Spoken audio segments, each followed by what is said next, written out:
I swear, April Fool's is working overtime this year. This is a real story. It's not a parody, it's not humor, it's not April Fool's. This is real.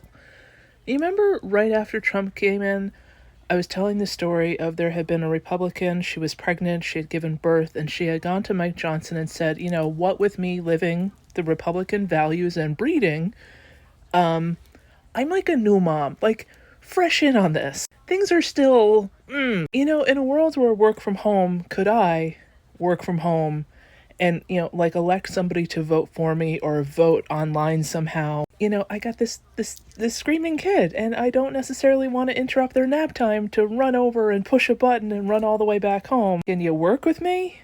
As a breeder, one of you guys? And thinking, Mike Johnson, the guy of Christian values. Oh, little woman, thank you for bearing fruit. Of course, we will convenience you. Instead, Mike Johnson was like, you think we're gonna give you special treatment, woman? And a little put back by this, she was like, So she went around to a couple other Republicans, white dudes, who were also like, that seems like a you problem. I mean, like, congratulations on the being a woman thing, but like, yeah, if I gotta come to work, you gotta come to work. Like, no special treatment. Even if you are a Republican and deeply MAGA, women not first. So she went to a couple Democrats. Conservative Republican, like 2 weeks in, is like, yo, Mike Johnson gets wind of it and is like, shut this shit down.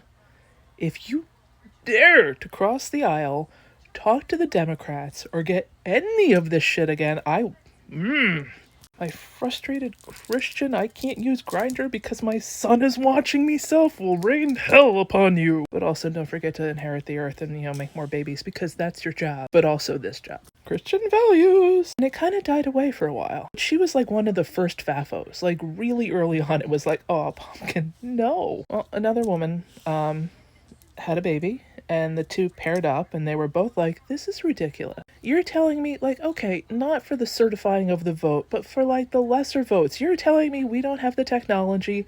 There's no way. There are maternity laws in this country. I can't take maternity leave because we don't have it because, dudes, why would they let us? There's no way. And they went around and they got enough signatures that it was going to have to come to the floor in the next 2 days. Despite Mike Johnson's threats, despite all the dudes being like, ew, women have a baby, it comes out of where? This was going to have to be a vote, and it was going to have to be voted on in the next 2 days. And how did Mike Johnson handle this? He sent everybody home for the week. Captain of Christian values, America first, Mike Johnson, sent everybody home. There was a lot of stuff that was supposed to get voted on this week.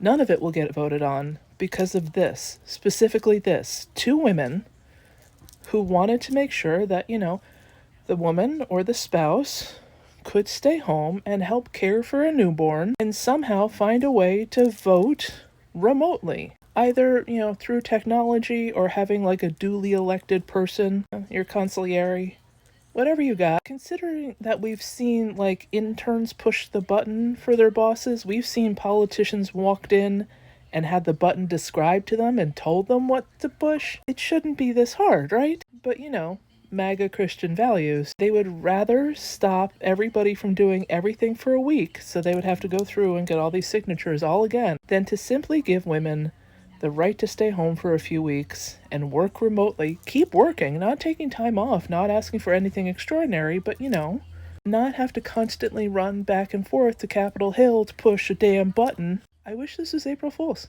Honest to God, I wish this was April Fool's because, when it first came out, it was like, oh, that's an aggressive FAFO for the first, week. And now it's like, oh no, you would rather shut it down. Not April Fool's. Not April Fool's. And to tell you, how big a deal this is, the Washington Post even published a story on this.